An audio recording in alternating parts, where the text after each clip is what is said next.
Is this really where you want to spend the rest of your life? You know I don't.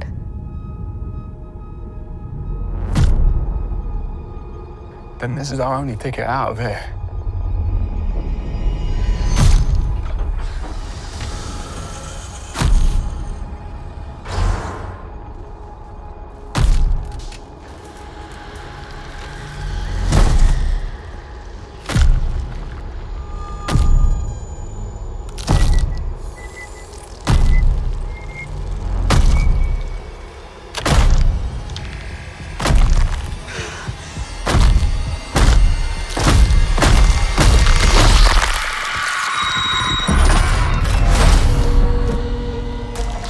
What's happening?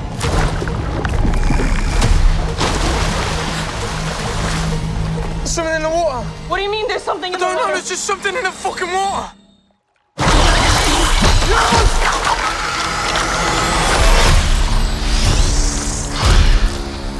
Fucking thing's hunting us. Open the door, come on. Run.